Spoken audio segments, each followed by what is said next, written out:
Good morning and welcome everyone to PW Only IS English channel. In the daily news analysis for 21st of March 2025, we are going to see these news articles, guys.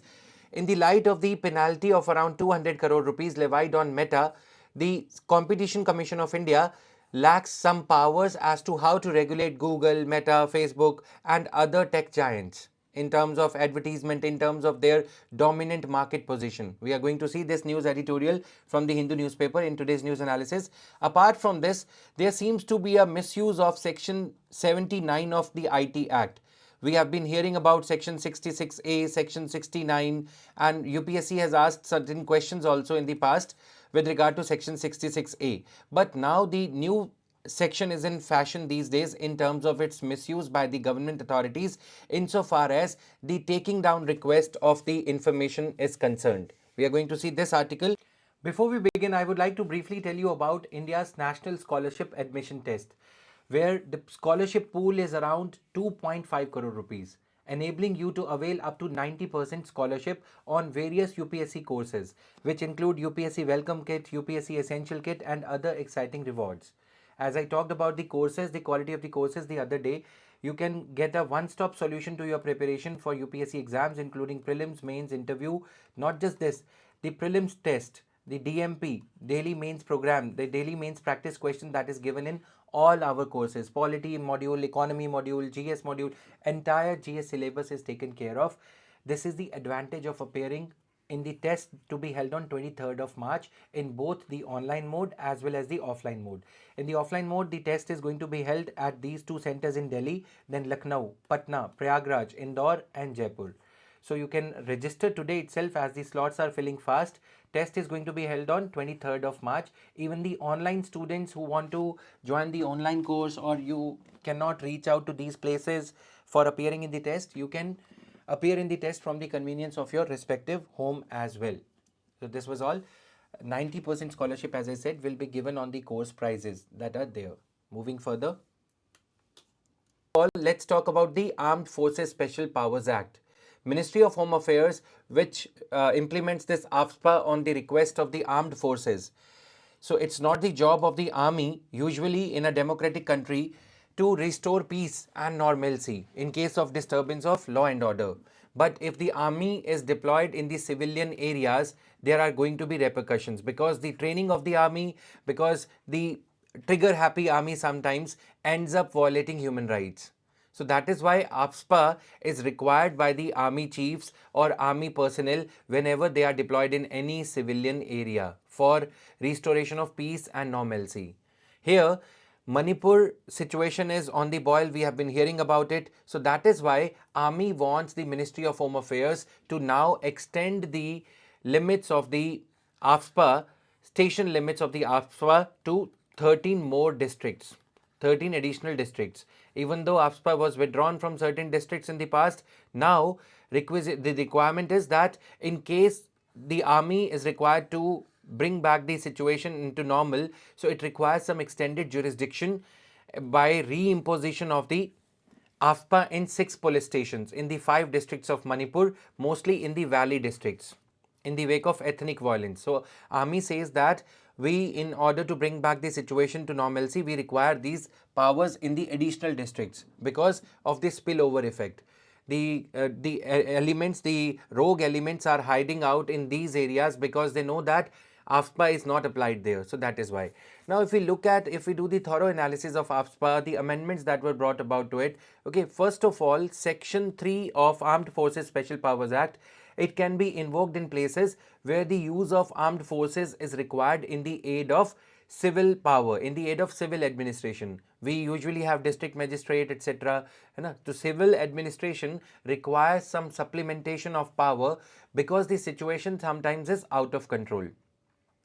Now, this act was amended in 1972 to give the power to both the state and the central government. Before 1972, this law AFSPA had the power given only to the central government. Only central government could extend the AFSPA. Now, after 1972, the center and states both can do so. Concurrent power sharing in a manner. As to who will declare the disturbed area. So disturbed area nomenclature is used in this AFSPA so as to apply AFSPA. So disturbed area term is used, we should be knowing that. So that is why I have hyphenated it. AFSPA was withdrawn from the limits of all the valley police stations. So valley and hill districts of Manipur we are talking about. Insofar as the valley police stations are concerned, it was withdrawn between April 1, 2022 and April 1, 2023 by the Manipur government. As I said, since this is a concurrent power, so both the center and the state can use this. Okay, so an area can be declared as disturbed due to differences or disputes or riots kind of a situation between members of different religions, racial, language or regional ethnicity or regional communities, caste, etc.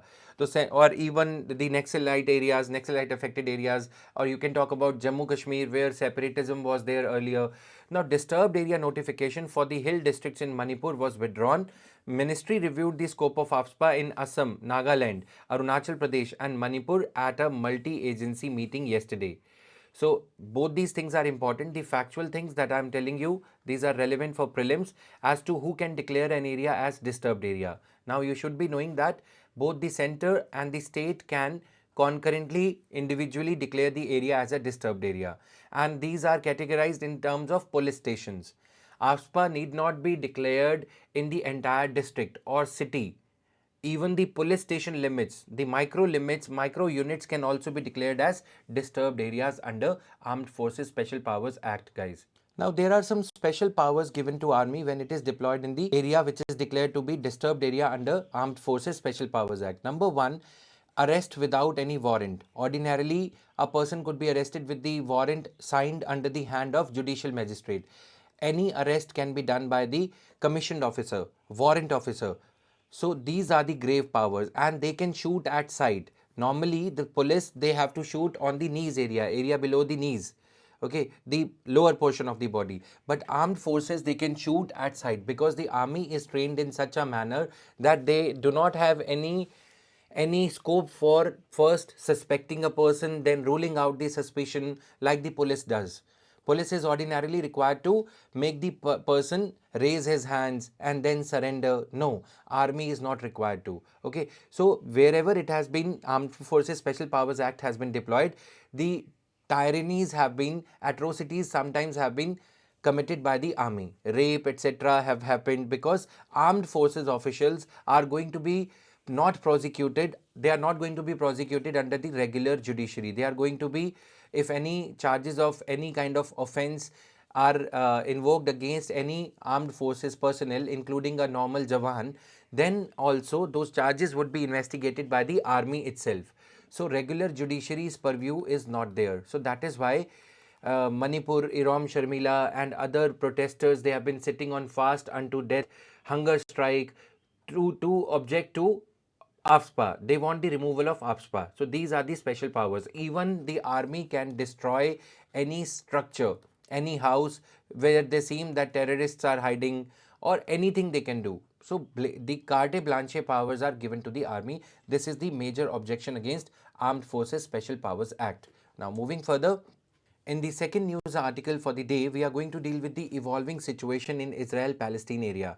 So as the Israel has ended ceasefire unilaterally, putting the blame on Hamas group for not releasing the Israeli hostages that have been held by Hamas group. So what is happening is Israel says that it is ending ceasefire. So bombing and resumption of kind of war has again started, leading to casualties, leading to Hamas group people not being able to get humanitarian supplies because of the blockade. So this particular image explains the how the blockade is imposed. Here, Hamas, the Gaza Strip shares border with Egypt. There are secret tunnels. We have been talking about it in the news analysis. All these secret tunnels between Egypt and Gaza Strip have been demolished, have been destroyed by Israel because they were being used for supply of arms and ammunitions to the Hamas group by the Muslim Brotherhood, the remnants of Muslim Brotherhood that are still there in Egypt.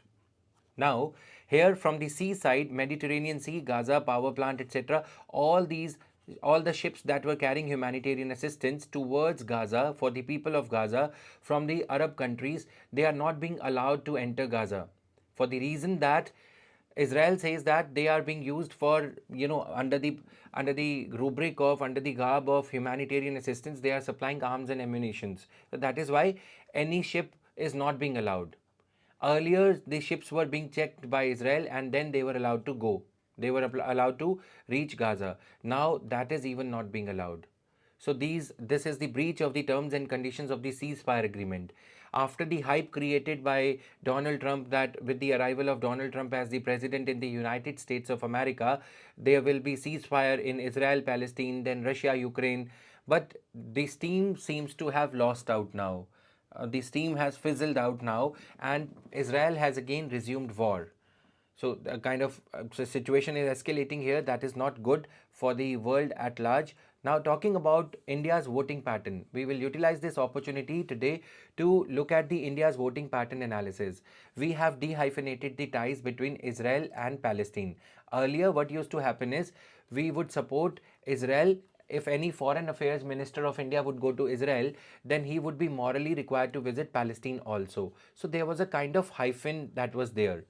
Okay, if you are going to Israel, you cannot come back without visiting Palestine. If you are going to Palestine, you have to mandatorily visit Israel, because otherwise either of the parties would get offended. So this will not be good for India if, for example, Palestine cause is not espoused equally. If not taken up equally by India, then Arab world, the Saudi Arabia and other Arabic world countries would get offended. Likewise, if we would not visit Israel, if we would not pay equal attention to Israel, then India's important ally, US, the Western powers would get offended because they are against the Palestinian cause. But thanks to Prime Minister Modi's government, what has happened is now across the 10 years since 2014, we have successfully been able to dehyphenate. Dehyphenate means whenever you are visiting Israel or paying attention to Israel, you need not pay attention to Palestine. So we have, in a way, been successful in isolating or separating the terrorist idea. Insofar as the Palestinian cause is concerned, India expresses the sympathy with the Palestinian cause. India wants two-state solution to this problem. Okay, two states should be there. Solution can only lie in Israel being there as well as Palestine being there. This is India's unequivocal stance over the years. Nonetheless, insofar as terrorism issue is concerned, be it Hamas or any other terrorist organization, India completely condemns it. This is visible in India's voting pattern also when it comes to United Nations General Assembly voting on this matter. Every year in the month of December, United Nations General Assembly takes up the matter of Israel-Palestine. India has always supported the two-nation theory and has always sided with Palestine because India believes that human rights violations are happening and things like that.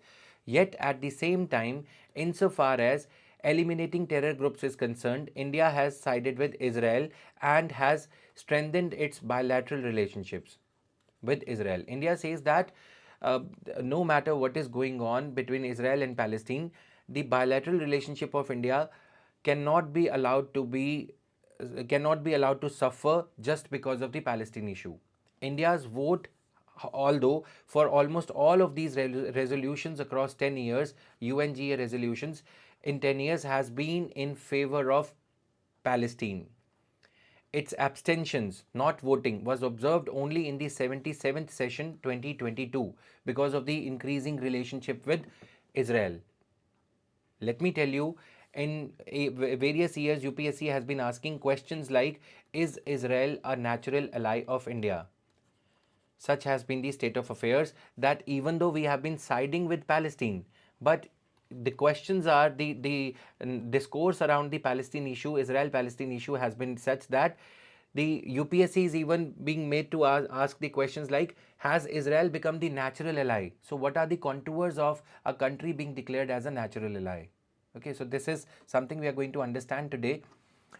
So, India's balancing act between Israel and Palestine. India's relationship with Israel has historically been linked to its principled stand on Palestine, which necessarily required it to maintain distance from Israel.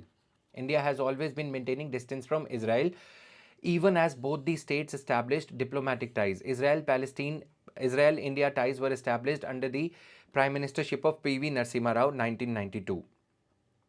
Since 2014, India-Israel relationship emerged out of its dormancy and received greater attention thanks to the sophisticated intelligence technologies. You talk about Pegasus, you talk about the Dome Shield. We have been importing arms and ammunition from Israel.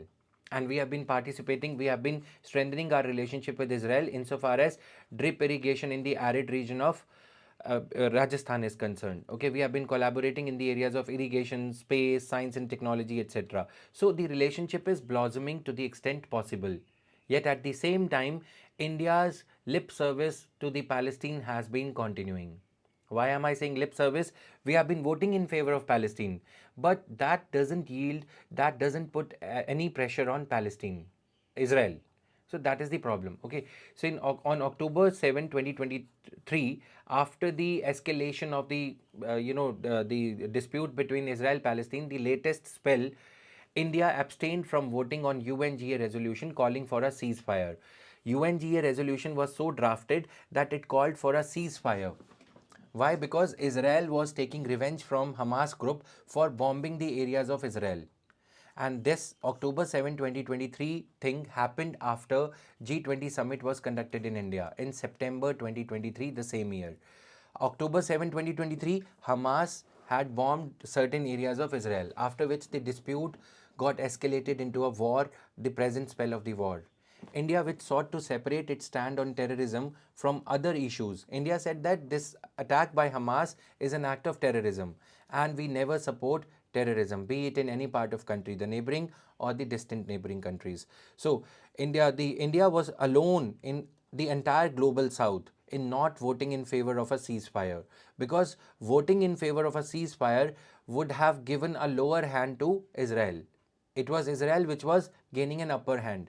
So India's balancing act has been like this, that whenever it comes to the matter of terrorism emanating from the soil of Palestine, be it Gaza Strip or Palestine, India would not vote in favor of Palestine. But whenever it comes to the two nation theory, the two state theory, that Israel and Palestine be contained in their respective territories, India has always been in favor of Palestine insofar as is reflected from the voting pattern. So this is what we need to understand. As I was talking about dehyphenating, guys, in 2017, Prime Minister Modi became the first Indian Prime Minister ever to visit Israel, even as he became the first Prime Minister to visit Palestine also. So in May 2017, he visited Israel first but did not visit Palestine. This was a grave move, bold move, brave move, I would say. And then in 2018, he visited Palestine but did not visit Israel. So this is what we technically called as dehyphenating. So this hyphen was removed, that you are not now supposed to, India is now not supposed to balance its ties with both the regions. So this is the beautiful thing that has happened. Now India's voting pattern, December 2023, with the death toll in Gaza crossing 20,000 by then, October 2023, India did not vote in favor of Palestine. But see the reversal of stand in December 2023, because of the humanitarian crisis, rising death toll, India revised its position. India abandoned this position of not voting and then voting in favor of the ceasefire in December the same year. Even though this resolution largely mirrored that of October, the wording of the resolution, the phraseology used in the resolution was the same as the resolution that was used in October. That was put to vote in October, from which India abstained. But in the December resolution of UN condemning Israel, India voted in favor of Palestine. So this is how you have to understand. We have espoused the cause insofar as civilian death toll is concerned, humanitarian crisis is concerned, but we have at the same time condemned the terrorism also and sided with Palestine. So this is how balancing of ties is concerned. Now, UPSC questions, let's have a look at the question also. Please answer these questions. The area known as, this is question number 1, while you would be answering, please put number 1 while answering. The area known as Golan Heights or Golan Heights sometimes appears in the news in the context of the events related to A, Central Asia, Middle East, Southeast Asia, Central Africa. So this just required your awareness, guys. Now the area is located where you have to answer in detail in which country is the Golan Heights located. And what is the salinity of Sea of Galilee? Just a small question. Or you can answer the Sea of Galilee, as you can see here.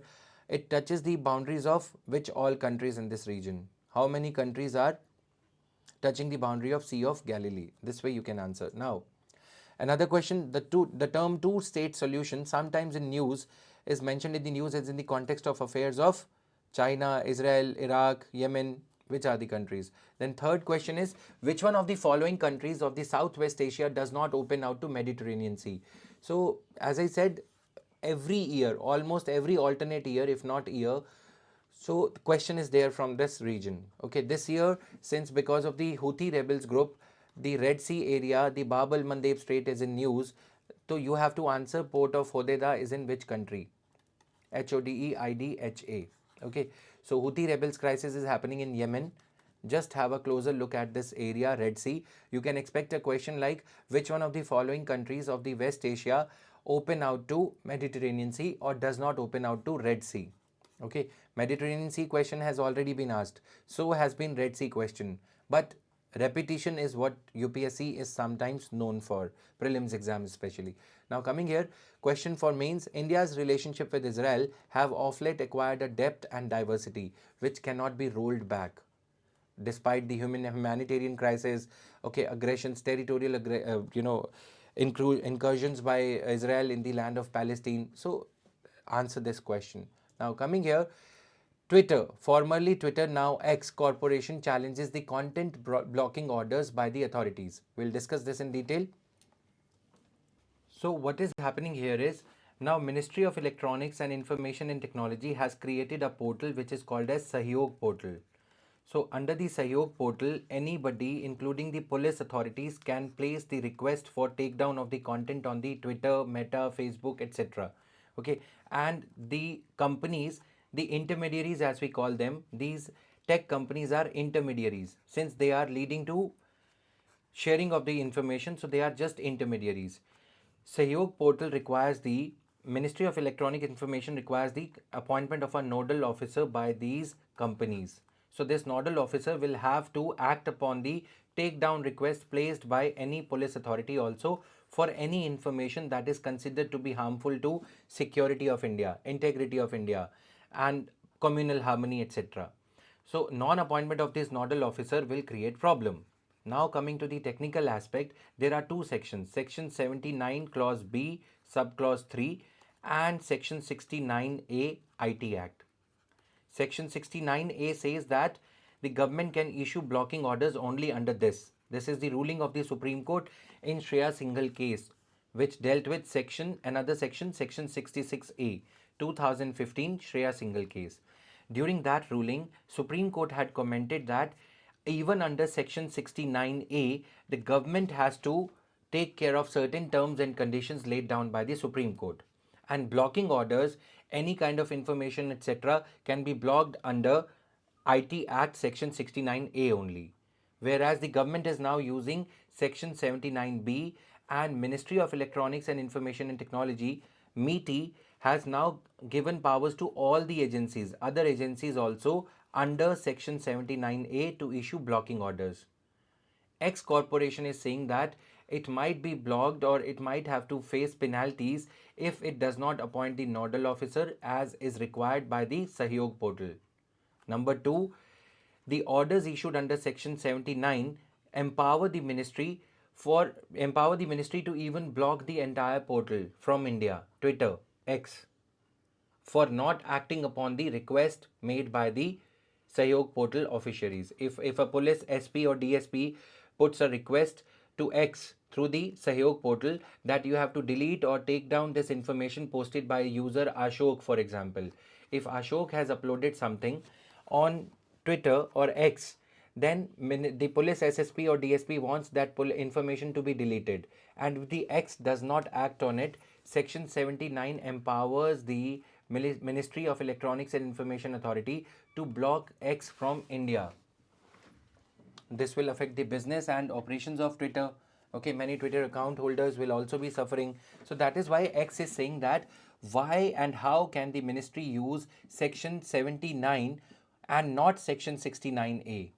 It says that the court should, it has approached Karnataka High Court to direct the government that orders to block the content can only be issued under section 69A of IT and not section 79 clause 3 subclause B. So this is what is the contention of Twitter. Sahyog portal has been created, terming it a censorship portal. Twitter said that Sahyog portal is not Sahyog, it is not supportive, it is rather censorship portal which allows the government agencies from union ministries down to local police stations to issue blocking orders using a union government issued template. So the template will be the same as prescribed by the MeitY, Ministry of Electronics and Information and Technology, but the orders can range from anything. Information that is against any government would also be required to be blocked. You know, many opposition leaders or many people these days, they exercise this right of netizens, okay, through Twitter X. So they want, the Twitter wants that such kind of orders which are increasing in number every day, okay, 1178 handles, government suspected to have links with Khalistan Pak elements, government wanted them to be deleted, and every day the number is increasing. So that is why Twitter says that government should issue the orders only as per 69A of Information and Technology Act, as per the Supreme Court ruling in Shreya Singhal case of 2015, in which the Supreme Court said that such type of articles, section 66A, section 69, if they are not used properly, they have a chilling effect on freedom of speech and expression. Okay, so this was there. Now rest is all detail here. You can read it from the PDF that will be shared on my Telegram channel. Jatin Verma sir, PW only IS. Okay, so these are the details, guys. Section 69A empowers the central government to block public access to any information that is considered harmful for the sovereignty, security, public order. So these grounds are also important to be memorized, and prevention of incitement to offense, subject to the procedural safeguards established by the Supreme Court in Shreya Singhal case. So, to sideline the procedures prescribed by the Supreme Court under Section 69A of IT Act, what the government is now doing is, government is now issuing the orders under Section 79 instead, because this has not been a matter of scrutiny. Section 79 has not been scrutinized by the government, so the government has a kind of reinvented and other Brahmastra to subvert Section 69A ruling of the Supreme Court. I hope this is clear to everyone now. Now, these are there. Moving further, this is the question that was asked by the UPSC in 2013. Discuss the Section 66A of IT Act with reference to its alleged violation of Article 19. Basically, Article 19, Clause 1, Subclause A, freedom of speech and expression. Okay, then we have been talking about safe harbor clause. Safe harbor means that Twitter or Facebook, any such platform, will not be held liable for any information uploaded by third party. For example, Ashok or Ramesh, if he or she uploads any information onto the platform owned by intermediary applying the safe harbor clause will not be held liable.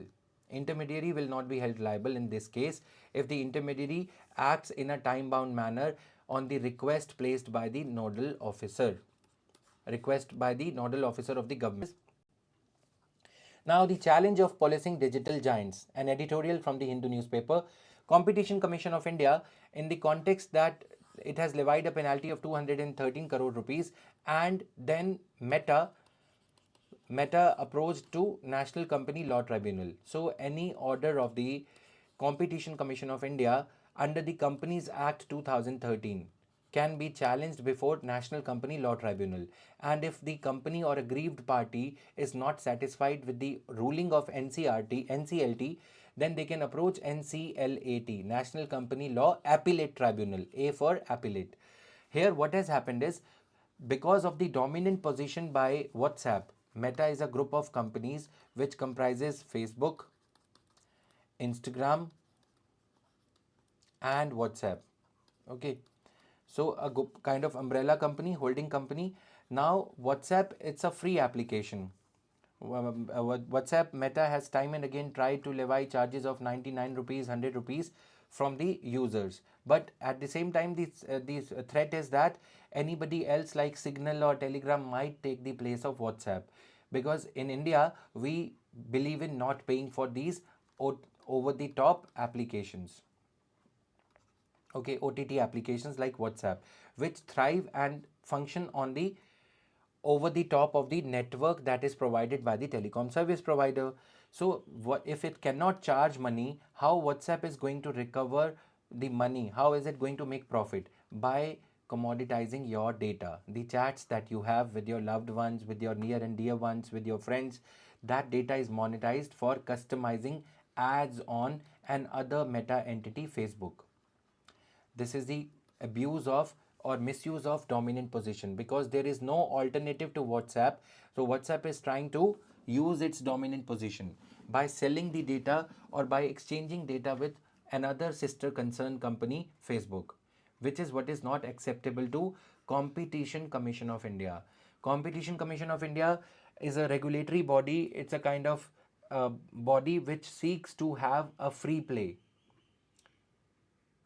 a liberty in the market, and not non-creation of any monopoly or monopolistic nature of business, which Meta is trying to do. That is why Meta has been levied with a penalty of 213 crore with this, because of this kind of an arrangement. Now this editorial says that dominant position is being abused by not only Meta, not only WhatsApp, but also Google. Google, which is the owner of Android, the mobile phone operating system that we use, popularly in India. Most of the mobile phones are Android user mobile phones. Okay, so any side loading of application, any application that you wanted to load except from Google Play Store is not allowed.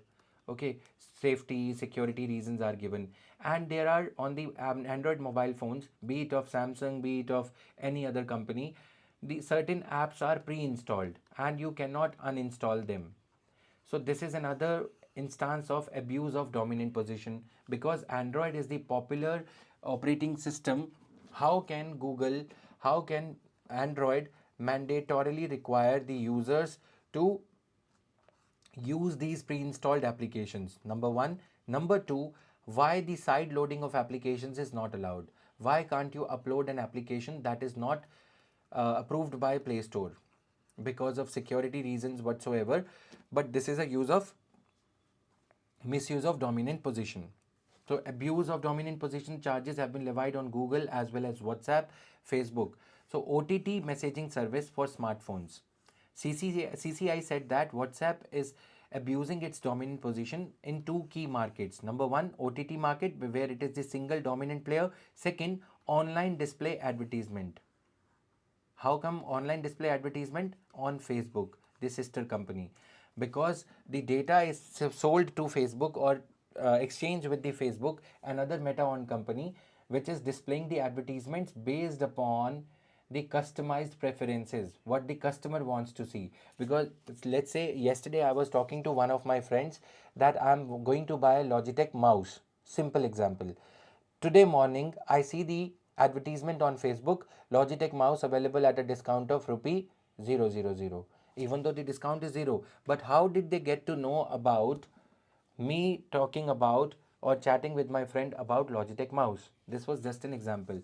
So, problematic privacy policy update. WhatsApp had prodded the customers, persuaded the customers to either update, accept the policy update, terms and conditions, or uninstall WhatsApp. Okay, so data sharing in this WhatsApp privacy policy update, it forced all the WhatsApp users to consent to expanded data sharing, which is what is not acceptable, especially when you are having a dominant market position. If WhatsApp were not dominant, then it was still acceptable. This was a take it or leave it approach. या तो upload या तो accept कर लो या फिर uninstall कर दो. If you will uninstall, where will you go? Right, there is no alternative. Anti-competitive effects. The mandatory data sharing gave Meta a competitive advantage in the online digital display advertising. Okay, so writer now says that this is not the case of just India alone. Data, as it is being the new oil to mint money, to mint billions of dollars for these tech giants, it is becoming difficult to police, to regulate, Police means here to regulate such tech giants because they have a virtually limitless utility oriented resource called data. Okay, data and market dominance. Data is the fundamental thing to create and maintain dominance in digital markets. Platforms like Meta use vast data pools to refine algorithms and target their advertisement with the precision as that of a Logitech mouse based example. Right, this leads to lock-in effect. You are logged in with Facebook or WhatsApp. You are not going to go anywhere else. Even if you want to buy the mobile phone through Amazon or Flipkart, that will also be determined by these players. So you are logged in, you are in prison. Lock-in effect, keeping users within their ecosystem. You will not be able to decide anything, think anything except through the ecosystem of Facebook, Instagram, WhatsApp.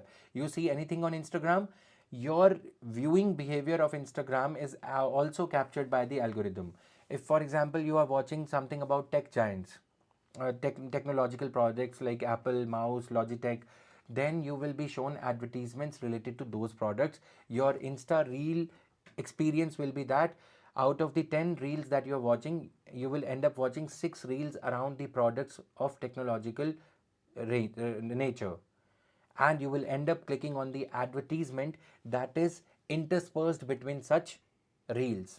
Reels are interesting, third party content, but in between these 10 reels, you will get to see the advertisement for Apple product, Logitech product, because you have been interested in watching them. You were googling them, you were searching for them. So network effects, second terminology is network effects. Data driven network effects amplify the dominance, they increase the dominance further. What? Data driven network.